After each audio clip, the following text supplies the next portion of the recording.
Hello, নমস্কার সবাইকে। আশা করছি আপনারা সবাই খুব ভালো আছেন, সুস্থ আছেন। আজকের আমার আরেকটা নতুন ব্লগে আপনাদের সবাইকে স্বাগত জানাই।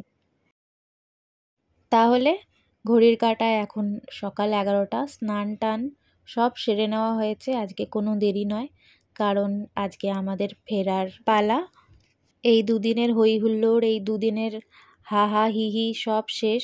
পিসিরাও সব যে যার বাড়ি চলে গেছে, বাচ্চা কাচ্চা সব যে যার বাড়ি চলে গেছে, মায়ের বাড়ি। আমরাও চলে যাব মায়ের বাড়ি, আজকে একদম ফাঁকা। মনটা তো অ্যাজ ইউজুয়াল একটু খারাপ তো হবেই। আবার কবে আসবো। আর আমার পেটি পাটা একদম গুছোনো শেষ।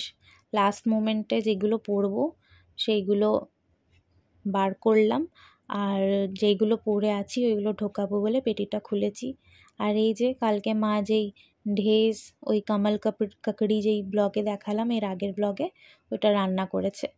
এইটা খেয়ে, ভাত খেয়ে এবার বেরিয়ে যাব। আমাদের রাতের জন্য খাবারও রেডি হয়ে গেছে, রুটি আর চিকেন হবে। চিকেনটা মনে হয় মা এবার চাপাবে, এখনও চাপানো হয়নি। আর বাইরে বেশ মেঘলা আর খুব সুন্দর হাওয়া দিচ্ছে।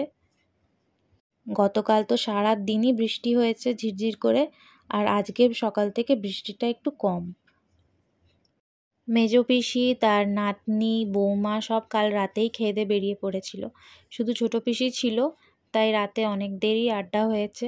মা, আমি আর পিসি, মেয়ে সবাই মিলে একটু আড্ডা দিয়ে রাতে শুতে শুতে একটু দেরি হয়ে গেছিলো। ছোটো পিসি তো আজকে সকালেই ট্রেনেই চলে গেছে, তখন আমি ঘুমোচ্ছিলাম। আর এই যে মায়ের ব্রহ্মকমলের গাছ এখনও ফুল হয়নি, পাতা হয়ে রয়েছে। চলুন আপনাদের আস্তে আস্তে মায়ের ওপরে কি কি গাছ লাগানো আছে, এই সিঁড়ি জুড়ে পুরো গাছ লাগানো রয়েছে। এখন মায়ের শরীরটা একটু খারাপ বলে অনেক গাছ মায়ের নষ্ট হয়ে গেছে।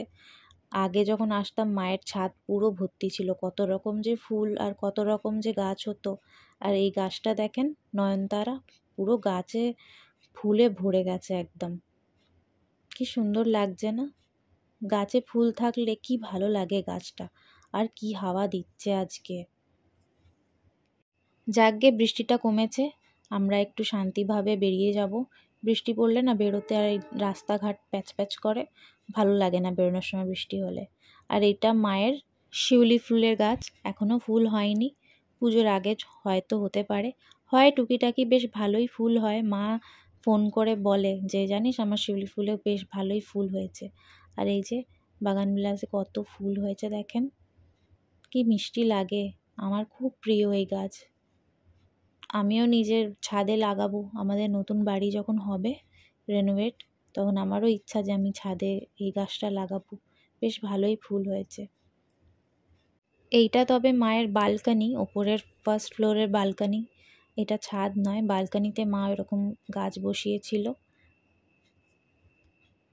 আর মায়ের আম গাছ দেখেন, আম হয় না জানেন, কিন্তু পাতাগুলো খুব কাজে লাগে। আর সবার বাড়িতে এখানে আশেপাশে যাদের বাড়িতে পুজোর জন্যে লাগে, সব মায়ের আম গাছ থেকে আম পাতা নিয়ে যায়। তাই মা বলেছে গাছটা কাটবো না, খুব কাজেও লাগে আর কি পুজো পার্বণের সময়। চলুন এবার একটু ছাদে যাই। গামলাগুলোয় আর গাছ নেই। আগের বারে এসেছিলাম কত গাছ ছিল মায়ের। মায়ের শরীরটাও খুব একটা ভালো নয়, তাই এখন খুব একটা আমরাই বারণ করেছি যে খুব একটা আর বেশি কাজকর্ম করতে হবে না। আর এই যে সবথেকে গুরুত্বপূর্ণ গাছ যেটা হচ্ছে কারি পাতা। কারি পাতা ছাড়া আমাদের এখানে খুব কমই রান্না হয়, তাই মা কারি পাতা গাছটা বেশ ভালোই বড় হয়েছে। আর এই যে অপরাজিতা গাছ, কিন্তু একটাও ফুল নেই। আমি এই জন্যেই এলাম, যদি বীজ হয়ে থাকে তাহলে বাড়ি নিয়ে যাব। এর আগে আমি যখন এসেছিলাম বেশ অনেকগুলো বীজ নিয়ে গেছিলাম, আর আমাদের ফ্ল্যাটের জানলায় বসিয়ে দিয়েছিলাম। বেশ ভালোই ফুল ধরতো, কিন্তু খুব জঙ্গল হয়ে গেছিলো জানলাগুলো, তাই আবার কেটে দিয়েছি, গাছগুলো সব ফেলে দিয়েছি। আকাশটা দেখেন কি মিষ্টি লাগছে চারদিক। আমাদের এখানে বৃষ্টিটা খুব কমই হয় জানেন। ওর বাবা বলছে আমি এই এত বছর বিয়ে হয়েছে রায়পুরে এই প্রথম বৃষ্টি দেখলাম। আমি বললাম তুমি বর্ষাকালে এসেছো তাই বৃষ্টি দেখছো? বর্ষাকালে এলে তো বৃষ্টি দেখবেই। আমরা তো বেশিরভাগই আসি শীতকালে, মেয়ের পরীক্ষা শেষ হয় ডিসেম্বরে, আমার জন্মদিনের সময় আসি। এমনিতেও জানেন আমাদের রায়পুরে খুব একটা বৃষ্টি হয় না, খুব কমই বৃষ্টি হয়। কিন্তু বাস্তার রায়গড় এইসবের দিকে নাকি প্রচণ্ড বৃষ্টি হয়, পুরো বন্যা হয়ে যায়, এত বৃষ্টি হয়। রায়পুরে শুধু খুব একটা বৃষ্টি হয় না, আর খুব একটা ঠান্ডাও পড়ে না জানেন শীতকালে। আর তাই জন্যই আমি শীতকালে এখানে পালিয়ে আসি ঘুমোবো বলে। কিন্তু এখন কয়েক বছর ধরে ওইটাও আর কপালে জুটছে না। যাকগে, চলুন, আর ছাদে থাকলে হবে না, এবার খেয়ে দিয়ে বেরোতে হবে।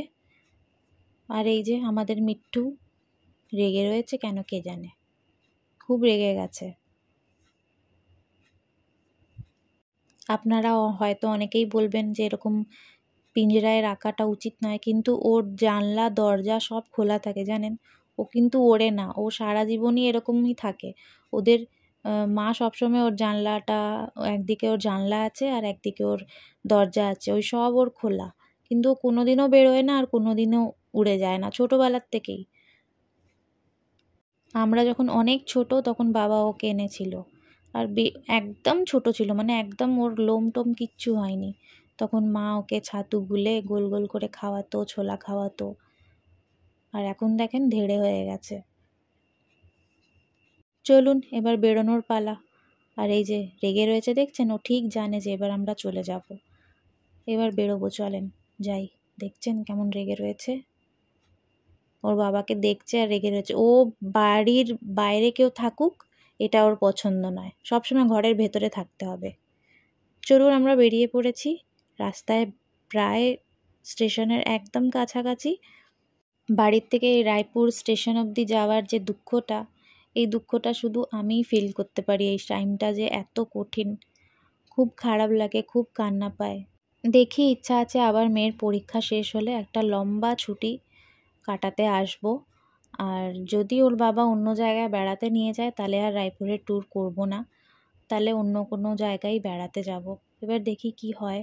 আমাদের কপালে ঘোরাটা তো খুব একটা নেই, তাই কিছু বলতে পারি না। আর রায়পুর যখন আসার কথা হয় তখন আমি আর সব ট্যুর ভুলে যাই। আমরা স্টেশন চলে এসেছি, স্টেশনের ভেতরে ঢুকেও পড়েছি, আমাদের গাড়িও বলে দিয়েছে। চলুন তাহলে আস্তে আস্তে এগোই, কেমন? আর ব্লগটা এখানেই শেষ করছি। সবাই খুব ভালো থাকবেন, সুস্থ থাকবেন, আনন্দে থাকবেন। দেখা হবে আবার অবশ্যই পরের ব্লগে। আমরা এবার আস্তে আস্তে এগোই, ট্রেনে ওঠার পর আপনাদের সাথে দেখা হচ্ছে। তাহলে চলুন আজকের মতো এইটুকুনি, টাটা।